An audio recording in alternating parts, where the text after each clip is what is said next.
Hello everyone. Chapter 4 में elasticity वाला topic हम पूरा कर चुके हैं। इलास्टिसिटी से रिलेटेड जो भी टॉपिक्स हैं उनका ट्यूटोरियल कर लेते हैं। टॉपिक हम लेते हैं आज का प्रत्यास्था गुणांक या मॉडुलस ऑफ इलास्टिसिटी, जो हमने लास्ट लेक्चर में पढ़ा था। उसके ऊपर कुछ न्यूमेरिकल सॉल्व करके देखते हैं। न्यूमेरिकल्स को ठीक से समझने के लिए आप साथ में इनको खुद सॉल्व करते जाइए जैसे जैसे बताया जाए, ताकि सारी स्टेप्स जो है वो आपको इजीली समझ में आ जाए। क्वेश्चन जो है वो दोनों लैंग्वेजेस में लिखा हुआ है, ताकि आपको मोटी मोटी बातें समझ में आ जाएं। जो इंग्लिश मीडियम से हैं उनके लिए भी इजी हो जाएगा थोड़ा।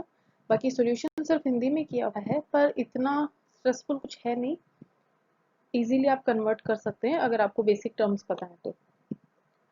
क्वेश्चन क्या दिया गया है पहला, कि यदि किसी पदार्थ का यंग प्रत्यास्था गुणांक 2 × 10⁻11 न्यूटन पर मीटर स्क्वायर है और उसमें जो विकृति उत्पन्न होती है वो 0.15 हो, तो लगाया गया बल कितना होगा। यानी आपको क्वेश्चन में क्या दिया हुआ है, यंग के प्रत्यास्था गुणांक यानी कि y की वैल्यू दी हुई है और विकृति का मान आपको दिया गया है, और आपसे पूछा गया है कि जो आपने फोर्स लगाया है, जिस बल के कारण आपकी ये इलास्टिसिटी की घटना उत्पन्न हो रही है प्रत्यास्था की, उस बल का मान कितना होगा। एक चीज जो और ध्यान देने वाली है, क्वेश्चन के लास्ट में इसने ब्रैकेट में न्यूटन पर मीटर स्क्वायर लिखा है। देखिए, बल का मात्रक होता है न्यूटन। इसने क्वेश्चन में ही ब्रैकेट में न्यूटन पर मीटर स्क्वायर दे दिया। इसका मतलब आपको जो अपना आंसर निकालना है वो न्यूटन प्रति मीटर स्क्वायर में निकालना है। अगर बल पूछता तो बल आप निकालते न्यूटन में, या कुछ नहीं लिखता तो हम न्यूटन में आंसर निकालते। लेकिन इसने मेंशन कर दिया है क्वेश्चन में कि हमें न्यूटन पर मीटर स्क्वायर में आंसर निकालना है। इसलिए न्यूटन होता है बल का मात्रक और मीटर स्क्वायर होता है क्षेत्रफल का मात्रक। यानी आपको जो वैल्यू निकालनी है वो एक्चुअली आपको F/A की वैल्यू निकालनी है। ठीक है, तो क्वेश्चन स्टार्ट कैसे करेंगे। हमें दिया हुआ है y की वैल्यू इतनी है और विकृति यानी स्ट्रेन की वैल्यू 0.15 है। ज्ञात क्या करना है आपको, F/A। अब जब हमने मॉडुलस ऑफ इलास्टिसिटी पढ़ा था, उसमें यंग का प्रत्यास्था गुणांक पढ़ा था, तो हमने पढ़ा था कि जो यंग का प्रत्यास्था गुणांक होता है वो अनुदैर्ध्य प्रतिबल के कारण उत्पन्न होता है, और इसके कारण जो विकृति उत्पन्न होती है वो भी अनुदैर्ध्य विकृति होती है। यानी जो हमें इसमें निकालना है F/A, वो है हमारा अनुदैर्ध्य प्रतिबल, और जो विकृति दी हुई है 0.15, ये है हमारी अनुदैर्ध्य विकृति। या फिर y का दूसरा फॉर्मूला हमें क्या मिला था, F/A अपॉन अनुदैर्ध्य विकृति। यहाँ से हमें F/A कितना मिला, y इंटू अनुदैर्ध्य विकृति। y की वैल्यू आपको क्वेश्चन में दी हुई है 2 × 10⁻11 न्यूटन पर मीटर स्क्वायर। तो y की वैल्यू रख दीजिए और विकृति की जगह रख दीजिए 0.15। सॉल्व करने पर आपको F/A मिलता है 3 × 10⁻10 न्यूटन पर मीटर स्क्वायर। यानी हमें निकालना भी था F/A की वैल्यू मिल गई, तो आपको फाइनल आंसर मिल जाता है। न्यूमेरिकल सॉल्व करते टाइम हमेशा ध्यान रखिएगा कि जो भी आपका मात्रक दिया हुआ है, सबसे पहले तो जो आपका आंसर आता है उसमें न्यूमेरिकल वैल्यू तो हम कैलकुलेट कर देते हैं, लेकिन उसकी यूनिट यानी कि मात्रक लगाना भूल जाते हैं।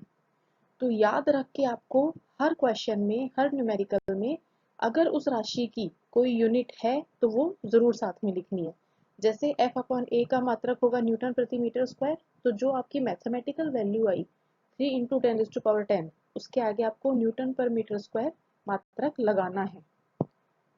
दूसरी चीज न्यूमेरिकल करते टाइम हमें ये ध्यान रखनी है कि जो भी राशि हम यूज कर रहे हैं उनका मात्रक एक ही सिस्टम में होना चाहिए। हमने मात्रकों की 4 पद्धतियां पढ़ी थी, MKS, CGS, FPS और SI यूनिट।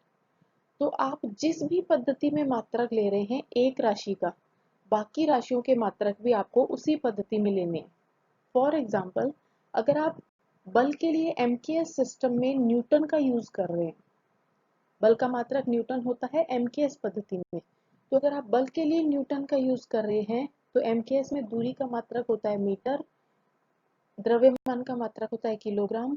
तो आपको बाकी जो राशियां हैं, चाहे वो कोई भी राशि हो, उनके लिए भी आपको वही पद्धति यूज करनी है जो आप किसी एक राशि के लिए कर रहे हैं। कहने का मतलब, किसी भी क्वेश्चन में जितनी भी राशियां आपको दी हुई हैं, सबके जो मात्रक हैं वो अगर अलग अलग यूनिट में, अलग अलग सिस्टम में दिए हुए हैं, तो आपको सबको पहले एक सिस्टम में कन्वर्ट करना है। मात्रक पद्धति जो है वो आपको एक ही रखनी है पूरे क्वेश्चन में। वो आपकी इच्छा है कि आप एमकेएस लेते हैं, सीजीएस लेते हैं, एफपीएस लेते हैं, जो आप लेना चाहें, लेकिन जो भी मात्रक पद्धति लेंगे वो आपको एक ही रखनी है। अगर क्वेश्चन में स्पेशली मेंशन किया हुआ है, जैसे इस क्वेश्चन में किया हुआ है न्यूटन पर मीटर स्क्वायर, इसका मतलब यहाँ हमें एमकेएस पद्धति का ही यूज करना है। तो अगर ये कोई और राशि होती इसके अंदर और वो किसी दूसरी मात्रक पद्धति में दी हुई होती, तो पहले हम उसे एमकेएस में कन्वर्ट करते और उसके बाद उस आंसर को सॉल्व करते। यहाँ हमारे पास ऐसी कोई डिफिकल्टी नहीं है, तो हमें कुछ भी कन्वर्ट करने की जरूरत नहीं है, सीधा फॉर्मूला लगाइए और वैल्यूज पुटअप कीजिए।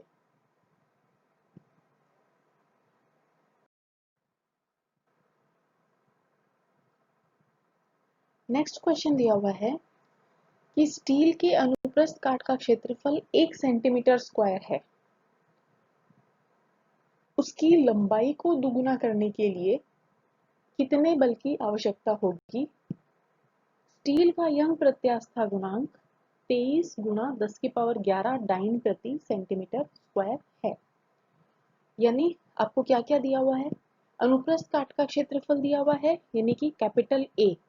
सूत्र में कैपिटल ए का मान आपको दिया हुआ है। यंग का प्रत्यास्थ गुणांक आपको दिया हुआ है 23 गुणा 10 की पावर 11 डाइन पर सेंटीमीटर स्क्वायर। लंबाई को दुगुना करने के लिए, यानी कि अगर किसी भी वस्तु की लंबाई पहले 1 मीटर है, तो आपको क्या करना है? बल लगा के उसे 1 का डबल यानी कि 2 मीटर कर देना है। और आपको जानना है कि आपने जो बल लगाया वो कितना होगा, यानी कि 1 मीटर की लंबाई को 2 मीटर करने के लिए आपको कितने बल की आवश्यकता होगी। इसी को दूसरे शब्दों में कहा जाए कि 1 मीटर की बजाय मैंने मान लिया कि उसकी लंबाई L है, L मीटर है, तो लंबाई को डबल करना है। यानी पहले अगर लंबाई कैपिटल L थी, तो अब कितनी हो जाएगी? 2 इंटू कैपिटल L। तो आपको क्या करना है? एक L लंबाई का तार लेना है और उस पर कुछ बल लगाना है, उसको उसकी लंबाई बढ़ाकर 2 इंटू L कर देनी है, और कितना बल लगाया ये आपको बताना है। अब देखिए, लंबाई जैसे ही डबल होती है, पहले थी कैपिटल L, अब हो गई 2 इंटू कैपिटल L, यानी लंबाई में वृद्धि कितनी हुई? कैपिटल L के बराबर। पहले मान लीजिए पहले लंबाई थी 5 मीटर, अब उसे डबल करके आपने कर दिया 10 मीटर, तो लंबाई में वृद्धि कितनी हुई? 5 मीटर की। या यूं कहूं कि कैपिटल L लंबाई के तार की लंबाई बल लगाकर अगर बढ़ा दी, तो वो 2 इंटू L हो गई। तो परिवर्तन कितना आ गया? कैपिटल L के बराबर वृद्धि हो गई। अब जो परिवर्तन था लंबाई में, उसे हम लिख रहे थे डेल्टा L, यानी हमें डेल्टा L का मान क्या मिला? कैपिटल L के बराबर। प्रारंभिक लंबाई थी मेरी कैपिटल L, और लंबाई में परिवर्तन यानी कि डेल्टा L क्या मिला? वो भी कैपिटल L।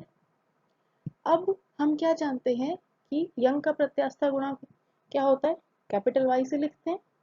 कैपिटल Y का मान आपको दिया हुआ, कैपिटल Y का मान आपको फॉर्मूला से पता है कि F upon A upon delta L upon L होता है, प्रतिबल बटे विकृति से। तो प्रतिबल का मान हुआ F अपॉन A, विकृति होती है अनुदैर्ध्य विकृति, जिसका मान होता है डेल्टा L अपॉन L के बराबर। अब जो भी हमें चीजें दी हुई हैं, यानी कि कैपिटल Y दिया हुआ है, कैपिटल A दिया हुआ है, ये सब डाइन, डाइन पर सेंटीमीटर स्क्वायर यानी कि सीजीएस पद्धति में है। सारे मात्रक सीजीएस पद्धति में है, इसलिए हमें इन्हें कन्वर्ट नहीं करना, जैसे दिए हुए हैं वैसे के वैसे यूज कर सकते हैं। आप क्या करेंगे? F का मान तो आपको निकालना है, तो Y के फॉर्मूला में F की जगह तो F ही रहने देते हैं। A का मान हमें 1 दिया हुआ है, डेल्टा L का मान हमें पता है L के बराबर मिलता है। और प्रारंभिक लंबाई हमने मानी कैपिटल एल है। अब एल से एल कैंसिल हो जाता है और y की वैल्यू आपको मिलती है f के बराबर, या इसी को उल्टा करके लिख दूं, f की वैल्यू मिलती है y के बराबर। आपको f का मान ज्ञात करना था कि आपको कितना बल लगाना है, तो ये आपको ज्ञात करना था, इसलिए f आपको मिल गया सॉल्व करने पर y के बराबर, और y की वैल्यू दी हुई है 23 गुणा 10 की पावर 11, तो 23 गुणा 10 की पावर 11 आपके बल का मान हो गया। ध्यान क्या रखना है, आप y का मात्रक होता है डाइन प्रति सेंटीमीटर स्क्वायर, लेकिन आपको बल निकालना है और सीजीएस पद्धति में बल का मात्रक डाइन होता है, तो F आपको क्या मिलेगा, 23 गुणा 10 की पावर 11 डाइन। ये आपका फाइनल आंसर हो जाता है।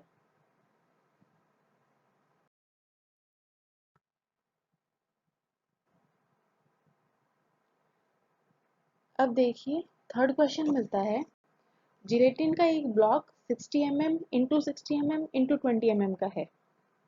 यानी कि कोई भी आपको ब्लॉक दिया हुआ है जो जिलेटिन नाम के पदार्थ का बना हुआ है, और उसकी डायमेंशंस यानी कि साइज क्या है, 60 mm into 60 mm into 20 mm, यानी कि एक उसकी लंबाई है, एक इसकी चौड़ाई है, एक इसकी ऊंचाई है। फिर कहता है कि 0.245 न्यूटन का बल ऊपर की जो सतह है, ब्लॉक को समझने के लिए आप नीचे वाला फिगर देखिए जो ब्लैक कलर में आपको दिख रहा है, ये एक ब्लॉक को दिखा रहा है। कोई रूम समझ सकते हैं या कोई क्यूब समझ सकते हैं आप। तो इस ब्लॉक की ऊपर की जो सतह है उस पर स्पर्श रेखा से एक बल आप लगा रहे हैं। चित्र में मैंने इसे कैपिटल F से दिखाया है, जो रेड कलर पे आपको दिखाई दे रहा है, यानी कि स्पर्श रेखा के अनुदिश राइट हैंड साइड में इसके ऊपर बल F, जिसका मान क्वेश्चन में दिया हुआ है 0.245, इसके बराबर बल लगाकर आप इसे खींचते हैं। तो खींचने के कारण जो नीचे वाली सरफेस है उसकी बजाय जिस सरफेस पर आप बल लगा रहे हैं उसमें 5 मिलीमीटर का विस्थापन आ जाता है। डायग्राम में आपको 5 लिखा हुआ दिख रहा होगा, ये जो विस्थापन है ये 5 मिलीमीटर का मिलता है आपको। आगे कहता है कि ये जो ब्लॉक है इसे ऐसे रखा हुआ है कि 60 इंटू 60, यानी कि जो आपने इसके ब्लॉक की साइज देखी थी 60 mm into 60 mm into 20 mm, तो कह रहा है कि ब्लॉक को आपने ऐसे रखा है कि 60 इंटू 60 वाली जो सरफेस है वो नीचे की और ऊपर की सतह पर आती है, यानी जहां से ये रखी हुई है वो सरफेस और जिस सरफेस पर आप बल लगा रहे हैं उसकी भुजाएं आपको मिलेंगी 60 और दूसरी भी 60 mm की, यानी कि बची हुई जो है 20 mm वाली वो कौन सी होगी, इसकी जो ऊंचाई है वो होगी इसकी 20 mm। क्वेश्चन में आगे पूछता है अपरूपण प्रतिबल, अपरूपण विकृति और अपरूपण प्रत्यास्था गुणांक को ज्ञात करें। यानी कि हमें इस पर अपरूपण प्रतिबल निकालना है, अपरूपण विकृति निकालनी है और अपरूपण प्रत्यास्था गुणांक निकालना है। तो सबसे पहले दिया हुआ क्या है, इस ब्लॉक की साइज दी हुई है वो लिख लिया आपने 60 mm into 60 mm into 20 mm। अब देखिए आपको बल दिया हुआ है न्यूटन में, यानी कि वो MKS पद्धति यूज कर रहा है। विस्थापन आपको दिया हुआ है या जो इसकी डायमेंशंस है वो दी हुई है मिलीमीटर में। मिलीमीटर MKS पद्धति में मात्रक नहीं होता, MKS पद्धति में लंबाई का मात्रक होता है मीटर, यानी इस मिलीमीटर को मैंने मीटर में कन्वर्ट कर लिया पहले। तो 1 मिलीमीटर में 10 की पावर -3 मीटर होते हैं, तो 60 mm आपको मिल गया 60 into 10 raise to power -3 metre. दूसरे वाला 60 mm का मान भी इतना ही होगा और 20 mm की जगह मुझे मिल जाएगा 20 into 10 raise to power -3 metre. ये मेरे ब्लॉक की साइज हो गई MKS पद्धति में।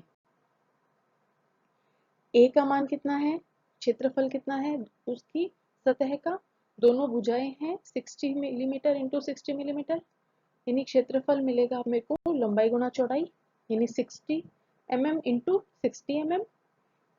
अगेन इस mm को मैंने मीटर में कन्वर्ट कर लिया, तो मिल गई भुजा, एक भुजा मिली 60 into 10 raise to power -3 metre, दूसरी भुजा भी 60 into 10 raise to power -3 metre, यानी ए का मान मुझे मिला 36 इंटू 10⁻⁻⁴ मीटर स्क्वायर।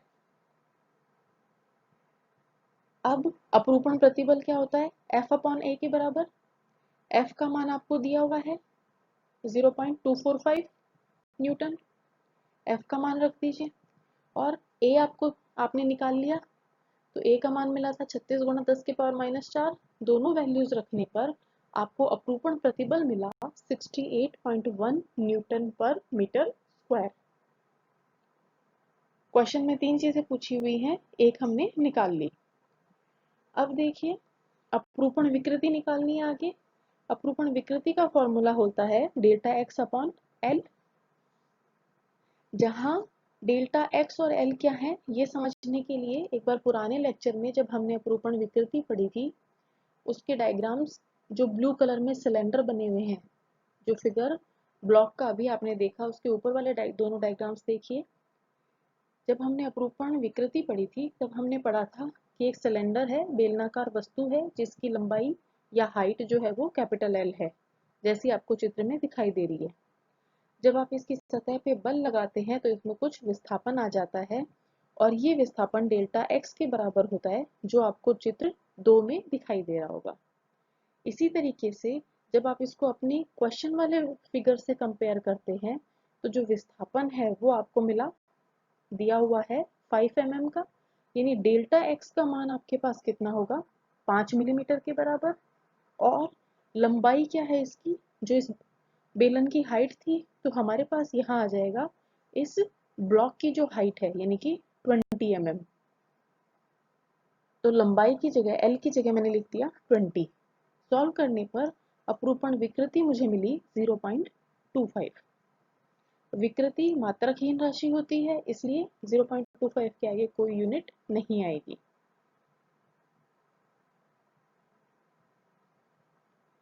नेक्स्ट है, हमें निकालना है अपरूपण प्रत्यास्था गुणांक। अपरूपण प्रत्यास्था गुणांक क्या होता है? अपरूपण प्रतिबल बटे अपरूपण विकृति। अपरूपण प्रतिबल आपको पता है, आपने अभी निकाला थोड़ी देर पहले, 68.1 न्यूटन पर मीटर स्क्वायर, और अपरूपण विकृति हमें मिली थी 0.25। दोनों की वैल्यूज पुट अप कर दीजिए। अपरूपण प्रत्यास्था गुणांक मीटा आपको मिला 272.4 न्यूटन पर मीटर स्क्वायर। इस तरीके से ये पूरा क्वेश्चन आपको सॉल्व करना है।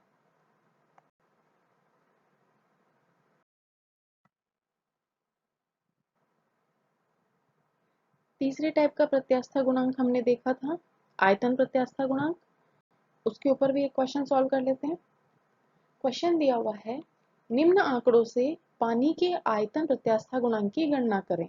यानी कि हमें पानी दिया हुआ है और इस पानी का आयतन प्रत्यास्था गुणांक हमें निकालना है।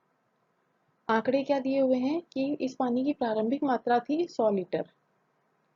दबाव में वृद्धि, यानी कि दबाव होता है प्रेशर, प्रेशर हमें दिया गया है 100 एटमॉस्फेरिक प्रेशर। ATM जो लिखा हुआ है वो एटमॉस्फेरिक प्रेशर होता है, यानी कि हिंदी में कहा जाता है वायुमंडलीय दाब। अब आपको पता है दाब का मात्रक पास्कल होता है, तो इस एटमॉस्फेरिक प्रेशर को पास्कल में बदलने के लिए हमें दोनों के बीच में संबंध पता होना चाहिए। क्वेश्चन में ही हमें दिया गया है कि एक एटमॉस्फेरिक प्रेशर जो है वो 1.013 इंटू 10⁵ पास्कल होता है। अगर ये नहीं भी दिया हुआ तो भी आपको याद रखना है कि एक एटमॉस्फेरिक प्रेशर कितने पास्कल के बराबर होता है। फिर आगे दिया है इस पानी की अंतिम मात्रा है वो 100.5 लीटर दी गई है। अब जो जो आपको क्वेश्चन में दिया हुआ है सबसे पहले उसे लिख लेते हैं। दिया हुआ क्या है? दबाव P आपको दिया हुआ है 100 एटमॉस्फेरिक प्रेशर। इसे पास्कल में कन्वर्ट कर लिया तो आपको वैल्यू मिली 100 इंटू 1.013 इंटू 10⁵ पास्कल। प्रारंभिक आयतन आपको दिया हुआ है जिसे मैंने मान लिया कि वो V1 है। प्रारंभिक आयतन V1 कितना है? 100 लीटर। इस लीटर को आपको मीटर क्यूब में कन्वर्ट कर लेना है, तो मुझे 1 लीटर में 10⁻³ मीटर क्यूब होते हैं, तो 100 लीटर मिल गया मुझे 100 इंटू 10⁻³ मीटर क्यूब। सिमिलरली जो अंतिम आयतन दिया हुआ है वो मान लिया मैंने कि वो V2 है और उसका मान दिया हुआ है 100.5 लीटर। आयतन में परिवर्तन कितना होगा? V2 minus V1। V2 क्या है? 100.5 लीटर और V1 क्या है? 100 लीटर। दोनों वैल्यूज पुट अप कर दी, डिफरेंस कितना मिला? 0.5 लीटर का। इस लीटर को मैंने मीटर क्यूब में कन्वर्ट कर लिया, यानी कि 0.5 इंटू 10⁻³ मीटर क्यूब। अब मेरे पास P है और डेल्टा V है। आयतन प्रत्यास्था गुणांक को K से लिखते हैं और K का मान क्या होता है? P upon delta V upon V। जब आपने आयतन प्रत्यास्था गुणांक पढ़ा था तो आपने फॉर्मूला में यहाँ लिखा होगा P upon minus delta V upon V। तो माइनस डेल्टा V किस कंडीशन में था? जब हमारा आयतन कम हो रहा था। अब देखिए यहाँ पहले आयतन था 100 और उसके बाद आयतन हो गया 100.5 लीटर। इसका मतलब आयतन में वृद्धि हुई है, यानी डेल्टा V का मान पॉजिटिव रहेगा आयतन में वृद्धि होने के कारण, इसलिए वो माइनस साइन यहाँ इस क्वेश्चन में यूज नहीं किया गया है। तो K की वैल्यू क्या मिली आपको? P upon delta V upon V के बराबर। इसी को सॉल्व करेंगे आगे तो हमें मिलेगा P इंटू, या सॉल्व क्या करना है, इसी को हम लिख सकते हैं P into V upon delta V, जहां पर ये जो V है ये प्रारंभिक आयतन होता है। फॉर्मूला में हमें पता है प्रारंभिक आयतन का मान कितना है हमारे पास? V1, यानी P की जगह P का मान रख दीजिए, V की जगह प्रारंभिक आयतन V1 का मान रख दीजिए और डेल्टा V आपने निकाला है 0.5 इंटू 10⁻³ ये मान आप तीनों वैल्यूज P, V और डेल्टा V की यहाँ रख देते हैं। तो K का मान आपको मिला 2.026 इंटू 10⁻⁹ पास्कल के बराबर। आई होप आपको ये जो न्यूमेरिकल्स हैं जो इलास्टिसिटी कोफिशिएंट के ऊपर दिए जाते हैं, ये सॉल्व करने का थोड़ा बहुत आइडिया हो गया होगा। अपनी बुक से इलास्टिसिटी के या गूगल से इलास्टिसिटी के क्वेश्चंस या ये मॉडुलस ऑफ इलास्टिसिटी के क्वेश्चंस उठाइए, सॉल्व करने की कोशिश कीजिए, इजीली सॉल्व कर पाएंगे। आज के लेक्चर को यहीं ख़त्म करते हुए कल फिर किसी टॉपिक पे न्यूमेरिकल देखते हैं। Thank you so much.